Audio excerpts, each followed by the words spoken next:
Hello everyone, here I am, 90 hours post Xenoblade 3, after successfully not streaming it for a long time because my capture card is just too much of a pain to set up. Oop, maybe I should do, maybe I'll do that. Here I am, 90 post hours into Xenoblade 3, having completed the game, and honestly, I just want to decompress. I want to decompress, but the series, about my feelings about the series, about my feelings of the actual game, and I want to do one of these for Stray as well, because Stray was another major game this year that I played through and absolutely loved, but these decompression videos, don't take them too seriously. If I say something you don't like, or something that you don't agree with, by all means, put it in the comments, but keep it respectful, kind of thing, because we each like the things we like, right?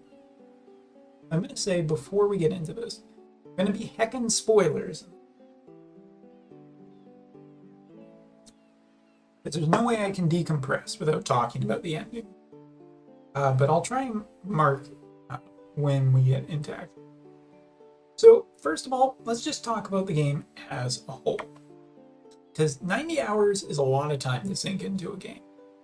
Or at least it feels that way as an adult. Yeah, believe it or not. I'm an adult, which is why today, sometimes when you got a feeling, you just gotta break out the sake. I'm just kidding, this is unopened. Don't drink it. But yeah, this year I have played quite a few games. As a matter of fact, I even more recently just was looking through a list of games that came out this year. You know, Pokemon Arceus, what else? Yu-Gi-Oh! What Total War, Horizon Forbidden West, and there were a whole bunch of games that took me down memory lane, because this year hasn't had an enormous amount of games per se, I guess, especially overly large games, but it has had a surprising number of stuff. So Xenoblade 3, Xenoblade Chronicles 3.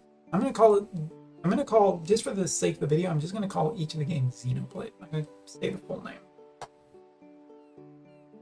Xenoblade 3 was announced in February of this year in a Nintendo Direct, mini direct or otherwise. And it came out, it was supposed to come out in September of this year. We're not supposed to have this game yet, but here it is. It's actually finished. That's amazing. And not only was it supposed to come out in September, it actually came out in July, and that's kind of incredible. I have to admit that the Monolith Studios reminds me a little bit of Squaresoft back in the day. I'm a big RPG fan. You check out my channel. Lots of nostalgia for Final Fantasy, obviously. Monolith does feel like a modern day Squaresoft, in the sense that they make incredible RPGs, packed to the brim with content on consoles that necessarily shouldn't be able to do as great of stuff as they do. I mean, Squaresoft. I don't think any of you will ever watch this video. Why would you? This is going to be a low view video across the entire internet. But absolutely stunning in terms of what you've been able to do with the Switch system, because it really is impressive. So the Xenoblade franchise, there's been this is the fourth game technically, right? I mean, there's the X game on the Wii U, which I don't have really a ton of experience with, so I'm not going to talk about it too much. One, I played, I quit, I didn't finish it. I did watch playthrough on YouTube, so I do know the story, including the DLC. I did watch the Connected Futures DLC. Next up, Xenoblade 2. I played through Xenoblade 2 about 60%. I got a little bit tired of it. Maybe I'll go back to it one day, especially since I like 3 so much and give it another try. I did not play Torna. That's the one that I probably will be playing next, if we're talking about new things in the Xenoblade. In the Xenoblade franchise, let me just state that overall, I feel that my feelings for all the games can be summarized pretty easily. Great music throughout all of them. Really. The music is really good. The audio design, not so much.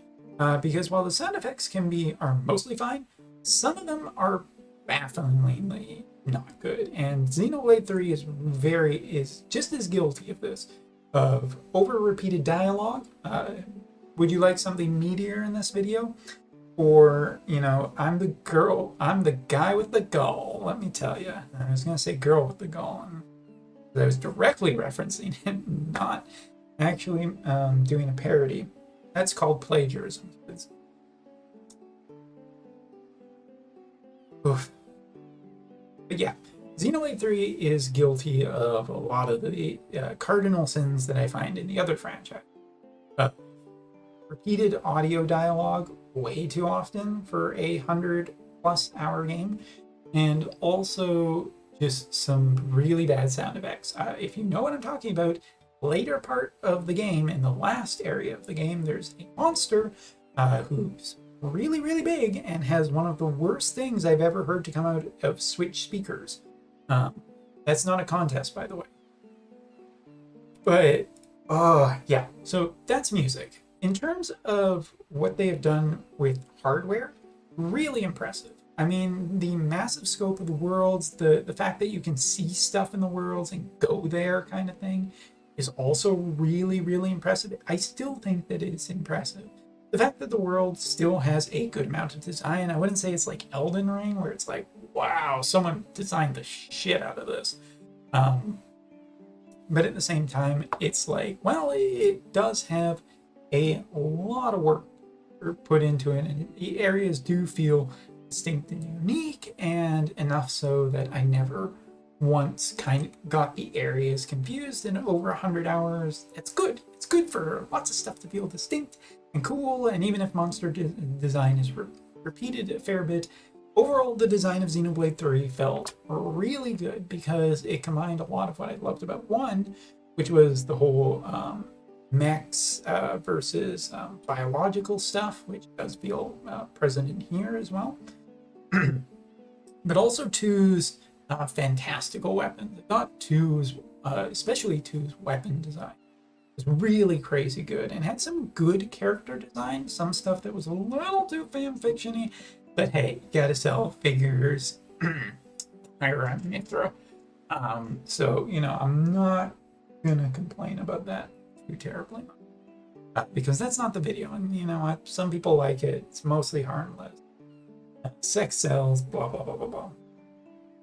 So yeah, that's that kind of thing. And I don't know, gameplay-wise, over the franchise, I think that it's been one of those series that's really evolved in a positive aspect. I think everyone's gotten better. Xenoblade 1 always felt way too clunky to me. Xenoblade 2 felt better, but kind of didn't hit the mark for me. And 3 felt action-packed, and in a sense, more so than the previous games. And I liked what they did with this. The combination of like chain attacks and union attacks and fusing and being able to do so much customization. All of that I really loved. And just the hero aspect of the 7th character in your party being so flexible from such a big list of characters, but also that giving you like a Final Fantasy style job system for your characters and being able to make some abilities. Perfect. Actually, just perfect. And this is where I'm going to talk about just a bit of a review for Xenoblade. I love the music in this more than any of the other ones, because while I can recognize Xenoblade tunes easy enough, something that has been missing for me personally to connect to is the key melody. Like, there's usually some kind of melody for every game. See, they kind of ties a lot of the music together. And I thought that Xenoblade 3 had that with the flute, the Agnian and Kevis tune melody together, but also I can still hear the general theme of Xenoblade 3 in my head. It's probably going to be stuck there for a while, and that's something, a connection I haven't had to the music before. Voice work was just really good. I did it all in English. I know some people don't like the Nopons, but I really liked the mix of British and English between all the characters. It felt very, or might be Australian. Apologies if I got that wrong. But I really like the mix of voice actors. I thought everyone did a really good job. There was no one that I really disliked throughout the whole thing. And just having the inclusion of English and Japanese made it very easy for everyone to like. I already talked about the combat. The combat, this is pretty much as perfect as it could get, just off the top of my head. I mean, maybe you could do a few more things, but this felt like the sweetest spot for the combat in any Xenoblade game, good wide margin. And that just brings us to the story and whatnot, where the story for me was just, I really like it. This isn't spoilery yet. This is just the general premise of the game, so I'm not really spoiling, but I guess here's a warning. So Kevis and Agnes, it's the two sides of this opposing war, and people have to fight to survive. They have to fight and get energy for their side, or they'll die, kind of thing.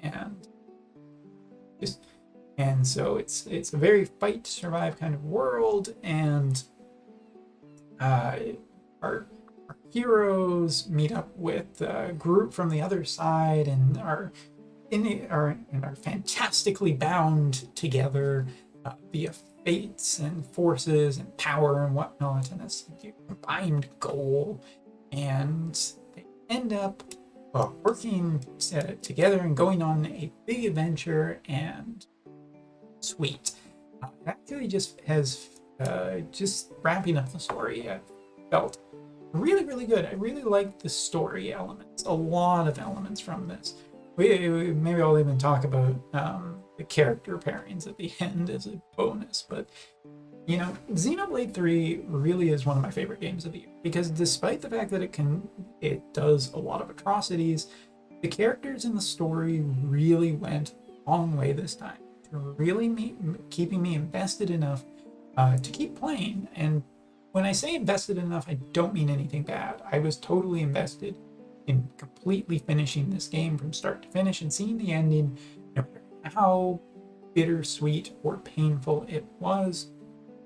And now, having ended it, yeah, it is maybe was a little painful for me, but you know what, that's kind of good. I had an emotional connection to the characters.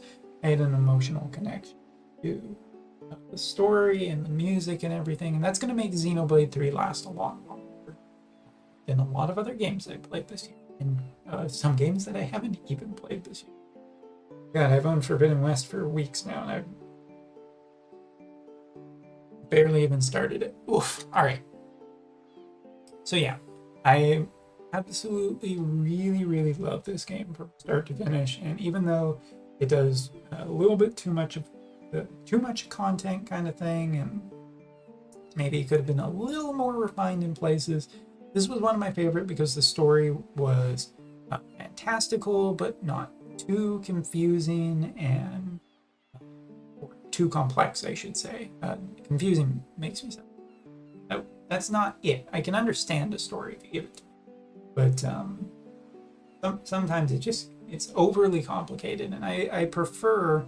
There are times when you prefer the Star Trek where you have the explanations for everything, and there's times when the Star Wars method of storytelling is totally fine. This felt more Star Wars to me. It's like, we have the hyperdrive. Hyperdrive works like this. It gets us from here to there. It gets the characters from here to there, and it doesn't matter how it works. The science behind it is not important so much as it's a thing to get us from here to there, and that's what I like about it.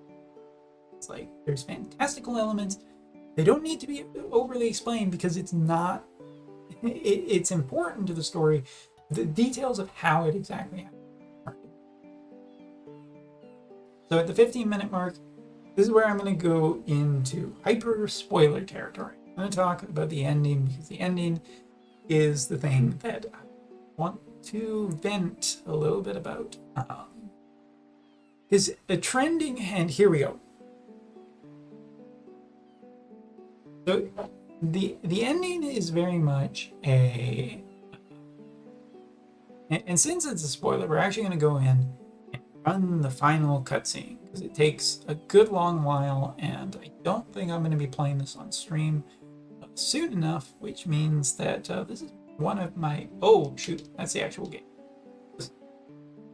Oh, this DLC. Yes, the deal. Back to.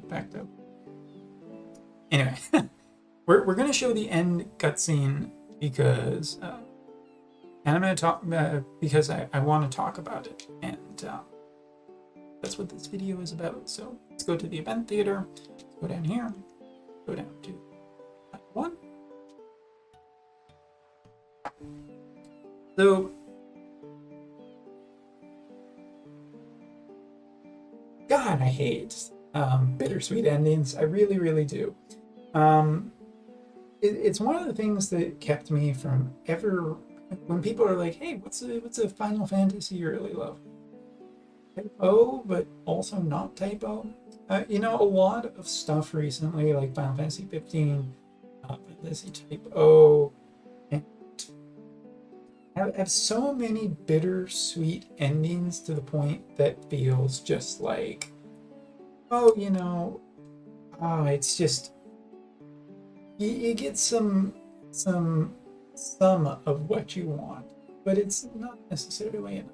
And I feel like with the way the world is today, and this also feels stupid to say, but I do want more of the actual just feel good at the end of the story. And this was something that made Xenoblade 3 really, really difficult to say that it's my game of the year. Because to a certain extent, it does feel incomplete. Like the story DLC that's supposed to come out with the expansion pass isn't coming out till next year. And some people I've already seen discussing it online, of it being like, well, it's a story DLC. It's probably going to be like Torna. It's going to be like 20 to 40 hours long. It's going to have story. Is it going to be a prequel? Is it going to be a sequel? Well, I mean, prequel-wise, Zen was a concept, and so was probably Y and X. They were not real people. So exploring their past isn't really interesting. Agnes doesn't.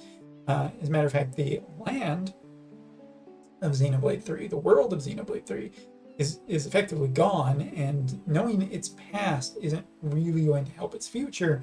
So there's always the distinct chance that the creators just have something else in mind.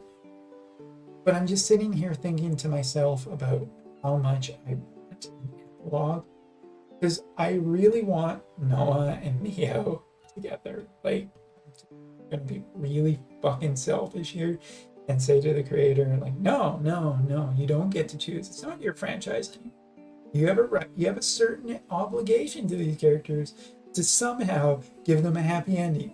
I don't care how you fucking do it. Just fucking do it, sort of.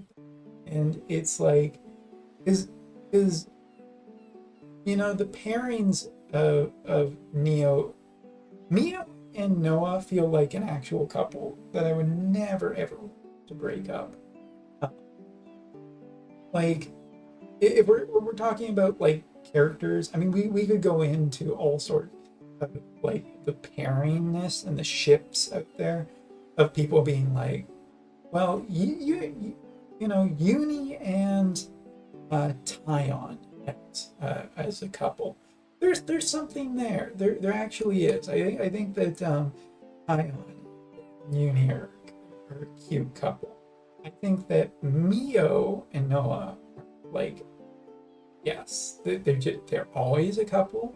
There's no alternate universe. You want to write your fan fiction or whatever, it's fine. You can hand it in, but the teacher is going to grade it as an F because you missed the point of the.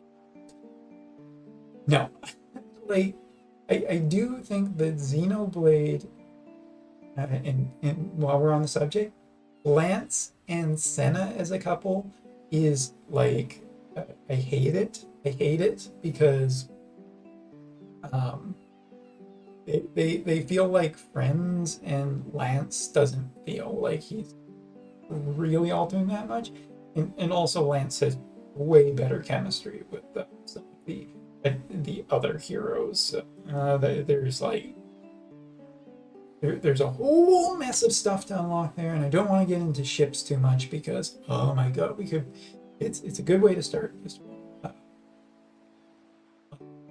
But I really, really, really just want an epilogue where we can get the characters kind of back together, and whether or not, and just even as someone who only partially played too, just to see that picture near the end of the pregnancy photo of Rex, with Rex, who apparently impregnated all three girls.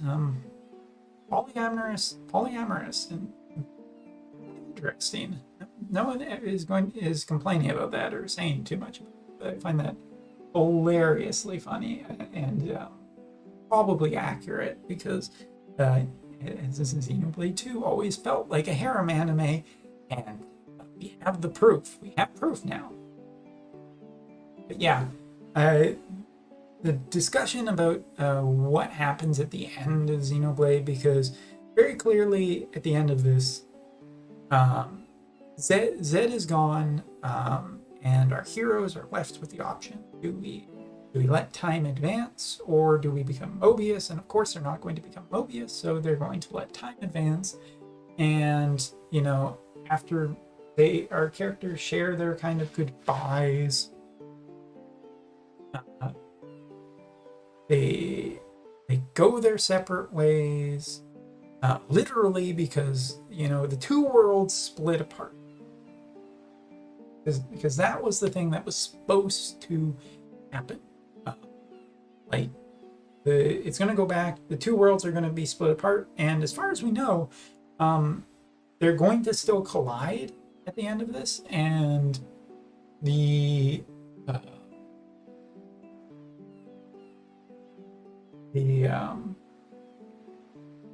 sorry, like things are going to happen as they were supposed to happen, right? The two universes are going to collide back together and come together, and it will wipe everything out, and everyone's going to be gone.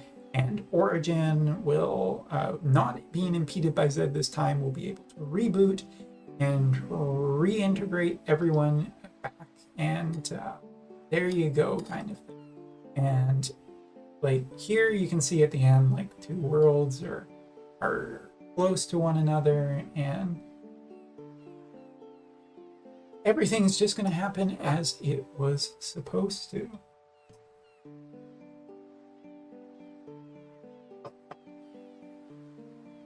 And we're left basically at the end, our two sides, Senna,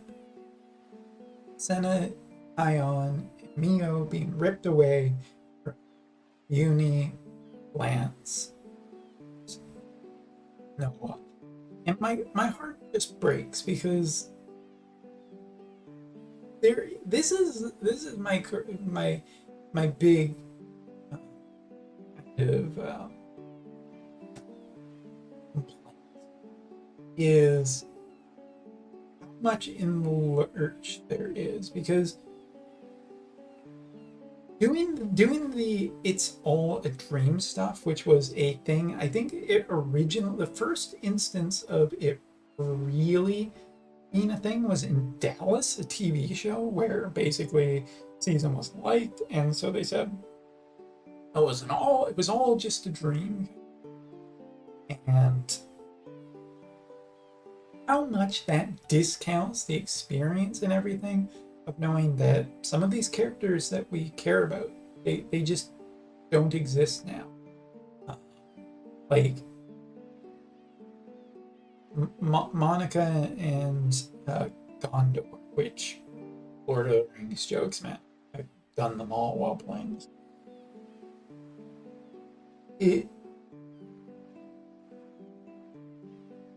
it feels like there's so much kind of uncertainty until that DLC comes out and either ruins everything or just fixes everything. I feel like it could have. I guess this is the marketing of making people want this kind of want the DLC and whatnot, and definitely people who are like, well, was the game really completed? Yeah, this is kind of yes and no because it is an ending, but it doesn't feel good. And this is the thing at the end of this because here I am, and this is the compartmentalizing thing. This is the whinging.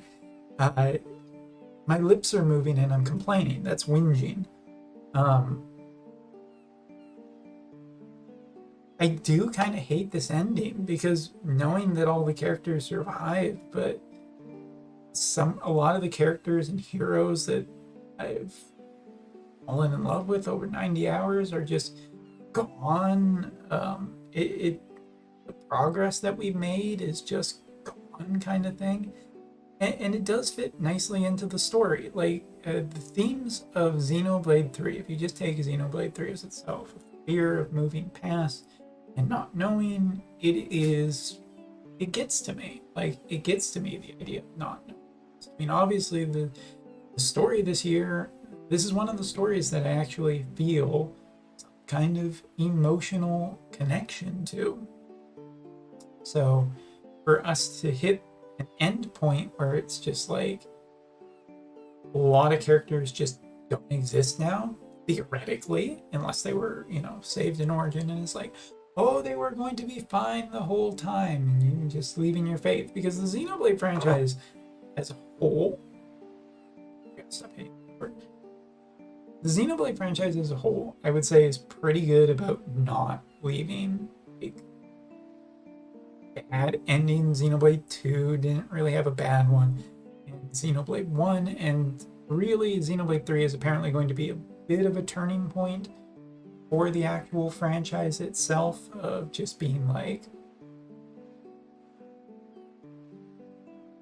what the franchise is going to be in the future, and how it's going. It sounds like it will continue, which is great because the games are only getting better. I think the devs are learning more and more what it is to have a story and characters and what systems work and how to build games and everything. And throwing that sword away, seriously, dude.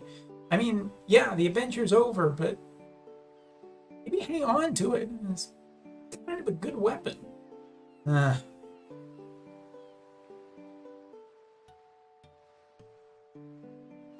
I don't want Neo and Noah broken apart. I don't want any of the main characters broken apart. I wanted like an actual like happy ending, and hopefully this probably means that this is going to be an epilogue. I think people who are worrying about it being a prologue are completely unfounded. Like it just doesn't make any kind of a sense of just being like, well,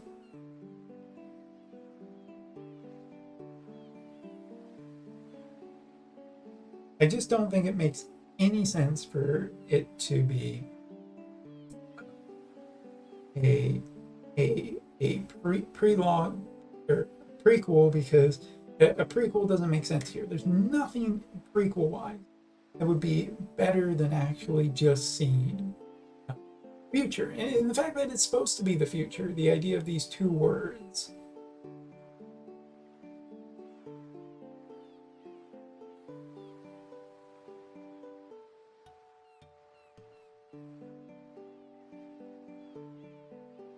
Okay, there's a little something, but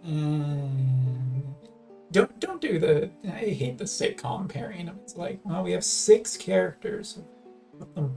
We have 3 males and 3 females, and we put them together. Xenoblade is a franchise I think often does that a little too. Also, Shulk, who did he end up going with? Fiora or never mind. But this moment just kills me, and it goes to show a couple of things. One, this was a if nothing else, a really effective game. At the end of this, I felt a feeling. I cared about the characters, I cared about the story, I cared about it and kind of got to respect what the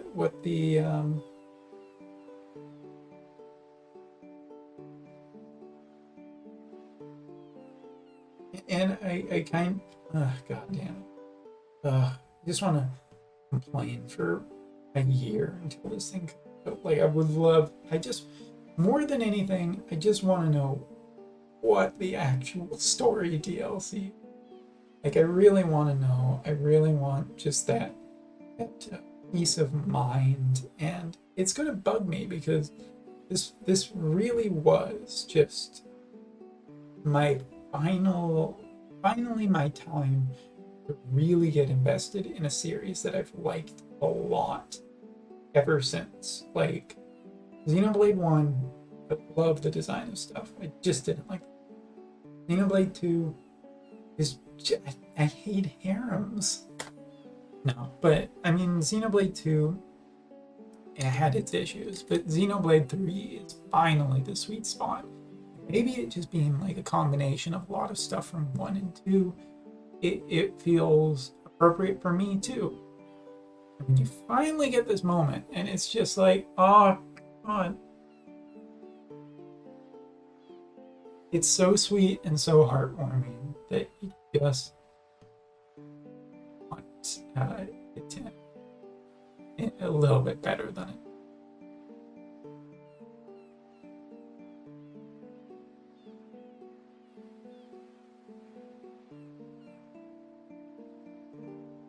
And so that brings, I guess, to the last thing I want to talk about. I guess I'm not talking about ships at the end.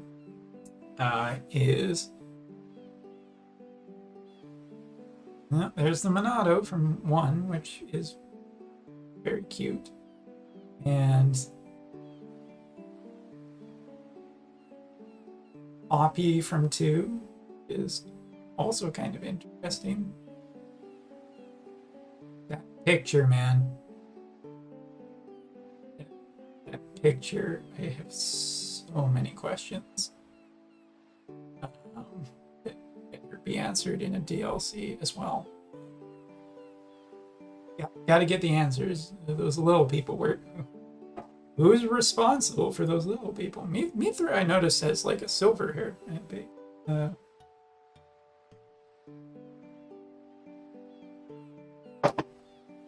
And also at the end here, I mean, the debatability that I've seen online, and this is what I want to weigh in on, probably last but not least, is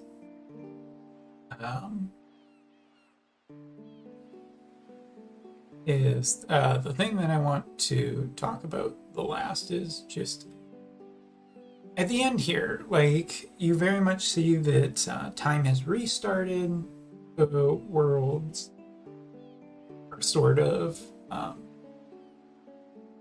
together, or are back to where they were potentially before the collision, after the collision. I don't know. And you get that little tease at the end there.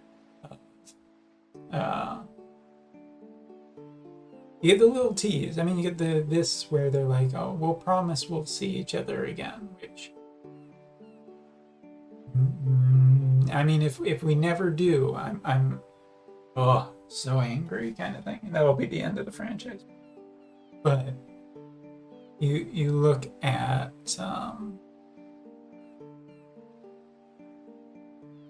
the whole tease with the flute notes. I feel like the story DLC, for people who are really worried, I don't think that it's worth worrying about. I think that we'll definitely get epilogue DLC, because it's supposed to do with the future of Xenoblade, and it's also supposed to. There's just too much hinting here that it will, that it won't have to, and it won't lead the characters back together. But my god, man, a year is a long time to wait. And at the end of this, I have to say I'm really happy that I finally ended up The Xenoblade game I've always been waiting for combat, music, story, characters. It finally hit all the sweet notes that I've kind of been waiting for the franchise to hit with. And if nothing else, it is the second game this year to make me feel a feeling. So yeah, this was about 35 minutes of me just talking a lot about the game I liked and decompressing, because it's been an obsession of mine. Not necessarily like all of that or like finishing it in the quickest amount of time, because it's like a month since this game came out. I took, excuse me, my good sweet time with this game, and I'm glad I did, because I really ended up enjoying it. Also, Rebecca LaChance, my favorite character is Senna, by the way, but I liked all the characters. Yeah, I liked all. I have to say, I really, really thought that this was the sweet spot of the Xenoblade trilogy. And I hope that the series continues to evolve and find new ways into the future. The Monolith is doing a lot of great stuff here, even if not all of it has been perfect. I have to say, this there is something really great about these. So yeah, I'm just gonna end up leaving with a little bit of that kind of feeling, or that kind of expression about everything that I talked about today. And I hope that if you already played this game, share some feelings if you want in the comments, or come see me on Twitch sometime when I will be streaming this in the future. Or better yet, if you've never played it, or you've found a lot of the other Xenoblades, there is as much or as little as you want here. Beat this game in 15 hours or 100 hours. It's a sweet ride all the way through. I will say that I think that the Xenoblade franchise is still, you gotta look for the one that you want, but that does mean that potentially, each one being different enough could be something really special to you. Thanks so much if you watched all the way to the end, and that's all. I'm done.